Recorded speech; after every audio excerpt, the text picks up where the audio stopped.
Today, you are going to learn over 100 words for your everyday life to sound fluent and natural in English. Welcome back to JForrest English. Of course, I'm Jennifer. Now let's get started. Let's start with prepositions. Right now, I'm on the bed, but now I'm in the bed. So notice we use in when you're under the covers, under the blankets. So you can use covers for everything on your bed, or you can be specific and say blankets. So I'm in the bed because I'm under the covers. But I'm on the bed now because on is used for a vertical surface. So the bed is considered a vertical surface. Now I'm in the kitchen. So even though there are no physical walls, the kitchen is considered an enclosed space. It's its own room. So right now I'm in the kitchen, and right now I'm in the living room because it's its own defined space. But what about this? I'm the pillows. I'm between the pillows. And right now I'm at the front door. So the front door is not considered a defined room or space, and it's not enclosed. So we use at for a specific point. So this is the specific location. I'm at the front door. And how about now? I'm on the patio. So here, maybe just memorization. You're on a balcony or on a patio. And now I'm behind the door. And right now I'm under the desk, under the desk. And I can only be under the desk because this is called a standing desk. You can also call it a sit to stand desk. So right now I can stand and work, but you can lower it and then you can also sit and work. I'm walking my cat. I'm walking Sasha. Now notice how there's no preposition. It's not I'm walking with my cat, because when you walk an animal, you walk a cat or you walk a dog, more commonly, you're in charge of it. You're in control of it. It's also very common to say, I'm taking my cat, I'm taking my dog for a walk. So right now I'm walking Sasha or I'm taking Sasha for a walk. Right now I'm walking with my husband. Say bye, Kevin. Bye, everybody. So notice, of course, if you use the preposition with, it's because you're doing it together. It's collaborative, it's joint. I'm walking with my husband, with my friends, with my family. Now, when I made this short, a lot of native speakers commented and joked, oh, you're walking Kevin. Because remember, if you remove that preposition, it means I am in control. So a lot of native speakers joked and said, my wife always walks me, meaning my wife is in control, in charge of. My friend sent me a text message and said, what are you up to tonight? Do you know what that means? What are you up to? This is how a native speaker commonly asks someone, what are you doing? So up to in this expression means doing. What are you doing tonight? So just change doing to up to. What are you up to tonight? So now you'll sound just like a native speaker. And this is what I'm up to tonight, so not very much. So I could reply back to my friend and say, not much, not too much. Or I can be more specific and say, I'm relaxing at home, I'm chilling. That's a very casual, informal way of saying relaxing. I'm chilling at home. You can be more specific and say, I'm relaxing at home and watching a movie, and watching Netflix, and reading a book, and listening to music, whatever you might be doing. And here's a very common phrasal verb you should know. I'm hanging out at home. So to hang out is the phrasal verb. We commonly use this with people. Do you want to hang out tonight? So that's another way of saying, do you want to spend time with me tonight? So I could say, I'm hanging out with my friend tonight. So you use the preposition with, person. So spending time socially. Now you can use it with a location like I did. I'm hanging out at home, which means I'm just spending time at home. So what are you up to tonight? Not too much. I'm just hanging out at home. I'm watching a movie and eating popcorn. What about you? What are you up to tonight? I'm walking to the market to get groceries. So notice two things. You get groceries, so the verb is get. I need to get groceries. And notice how I said I'm walking. So that's the form of transportation. I'm walking to the market. If I said I'm going for a walk, so notice to go for a walk, that's just for leisure or for pleasure. So in the afternoon, I went, the past simple of the verb go, I went for a walk in the park. But I'm not going for a walk, I'm walking to get groceries. I made it to the market, but after walking for 20 minutes, mainly uphill, I'm really hot, I'm really sweaty, so I need to stop to have some water. So notice have water, you can use have instead of drink. I have water, I drink water, they're the same. Now notice I said stop, infinitive, stop to have some water. That means I start the action of drinking water. So I'm having water. I stop to have water. But I could say I stop walking. There's stop plus gerund, your verb plus ing. That means you stop that action. So I stop walking to start to have some water. Here's everything I got at the market. So how about this? I'll hold the item and then you say it out loud to make sure you know the item and the pronunciation. These are, maybe they're not that common outside of North America at least. These are plantains, plantains. Of course, these are eggs, easy. This is a pineapple, one of my favorite things to get, a pineapple. These are beets, beets. It's the same pronunciation as the verb to beat, but the spelling is different, beets. This is garlic. I would view all of this as a collective. So I would just say garlic. This is garlic. I wouldn't say these are garlics. That doesn't sound correct. You could say bulb to represent one. So you could say these are bulbs of garlic, but that's not very common. You would just say this is garlic. So this is a bulb of garlic, and then a piece, we call this a clove, a clove. These are onions. Notice that pronunciation, onion, onion, onions. This is a cucumber.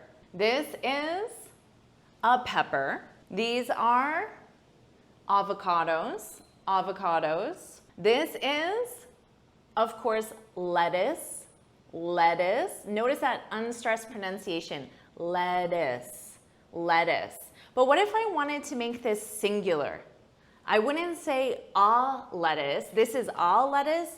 You can't say that. But if you want to make this singular, you would say a head of lettuce. So I need a head of lettuce. Otherwise, you just say, I need lettuce. And we got a big bag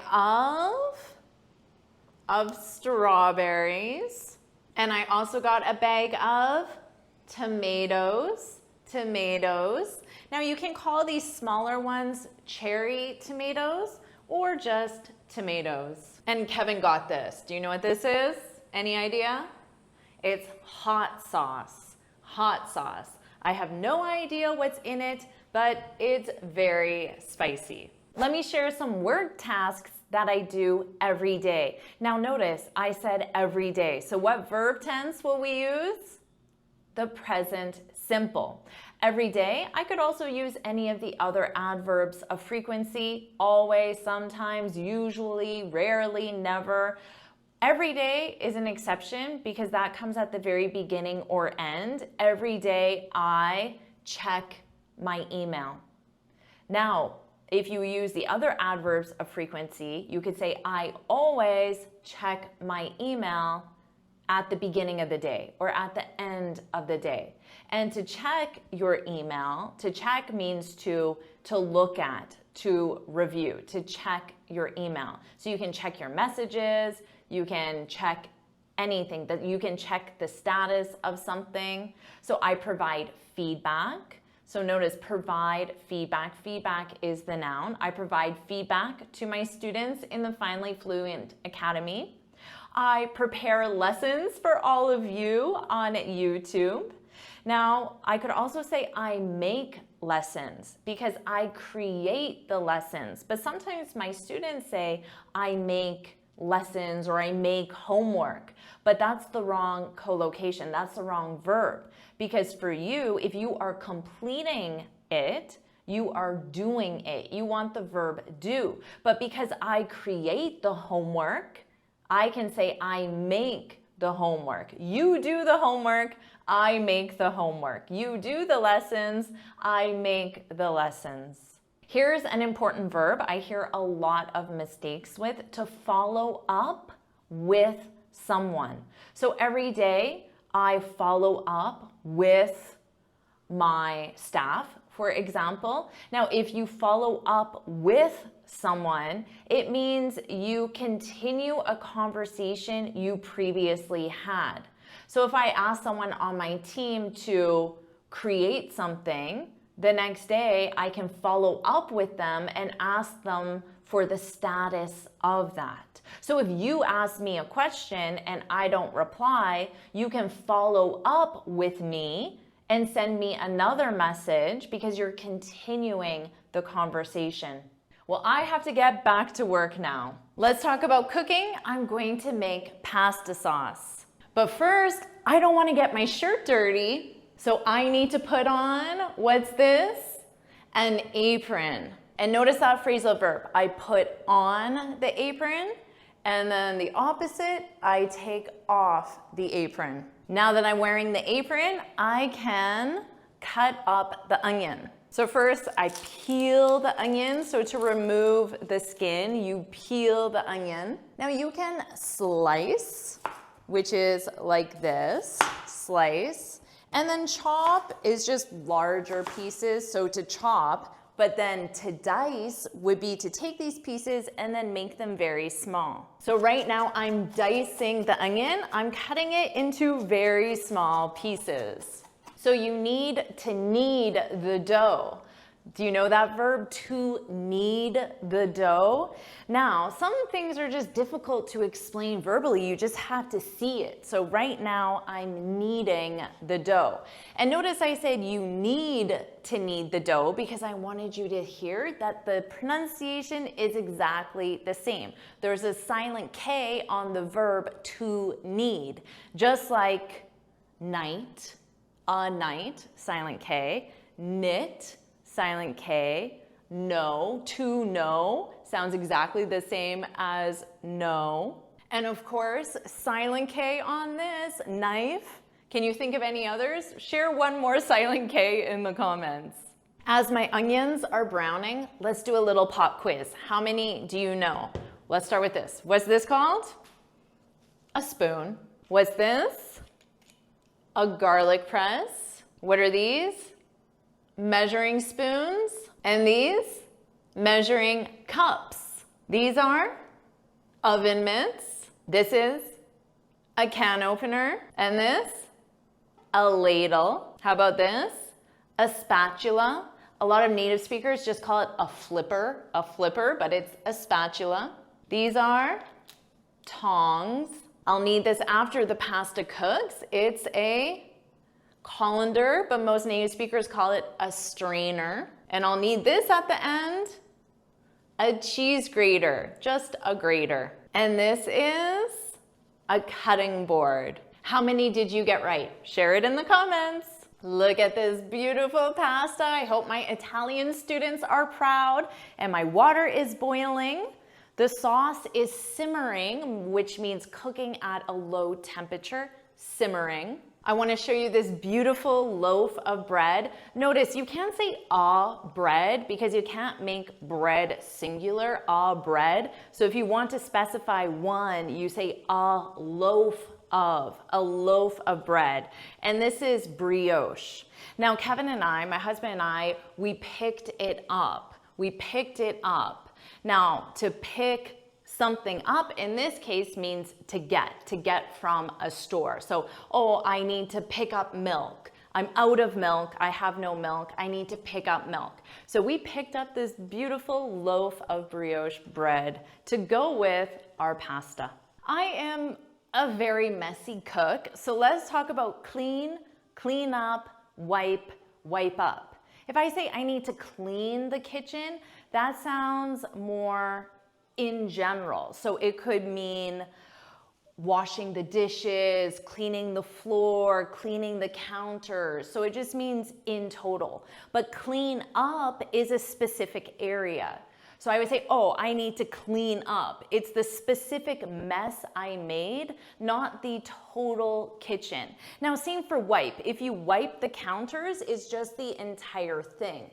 But if you wipe up a specific mess or spill. So right now, I'm wiping up the pasta sauce, and I need to clean up before I eat my delicious pasta. And the final product, doesn't it look delicious? Now you can just say, have a good meal or enjoy. And native speakers often borrow the French bon appetit, and I am going to enjoy this. Remember the brioche bread from pasta last night? Well, now I'm using the leftovers to make French toast. So notice I said the leftovers, that's a noun. The leftovers means the remaining food item, the leftovers. I could also say I'm using the leftover bread, and now leftover is an adjective. I forgot this in our quiz. What's this? A whisk, a whisk. And the verb is to whisk. So for my French toast, I have eggs, milk, cinnamon, a little sugar and salt, and my secret ingredient, maple syrup, a little bit of maple syrup. So I could say I'm going to whisk the ingredients using the verb whisk. You could also just say mix the ingredients. Now, native speakers often add the phrasal verb up to certain verbs. So I could say I'm going to mix up the ingredients. So mix and mix up here, they mean the same thing. It means combine together, just like I'm doing now. But you don't want to mix up the sugar and the salt. So here, mix up also has a different meaning. It means to use the wrong one. So if you mix up the sugar and salt, it means you use salt when you wanted sugar, or the other way around. So don't mix up the sugar and salt. What was this? Remember? A spatula. But what did I say native speakers commonly call this? A flipper. Because now it's time to flip the French toast. So this is the verb to flip, to go from one side to the other, to turn over, but we would say to flip. So I'll do that now. To flip. And that's why we commonly call this a flipper, but remember, it's a spatula. And look at this beautiful French toast. There's only one thing left to do, the secret ingredient, the maple syrup. So I'm going to pour the maple syrup. Now, if you use a noun, you use the preposition on. So right now I'm pouring the maple syrup, but I could also say I'm pouring the maple syrup on the French toast. I'm pouring it on the French toast. And now it's ready to eat. So now I'm getting ready. So to get ready is the general term we use for everything you need to do. So it would involve showering, brushing your teeth, putting on makeup, which I'm doing now, getting dressed, all of those things together, you can say get ready. So I'm getting ready. So I'm putting on makeup. So that's the phrasal verb, to put on makeup. You can also use apply makeup, but that sounds more technical. Maybe you would hear it in instructions. Now, right now I'm putting on face cream. So again, I could say apply, but that sounds a little more technical. If this were a medical cream, a doctor would say apply it 3 times a day. But in everyday use, you put on makeup, you put on cream. And after, I'll blow dry and then style my hair.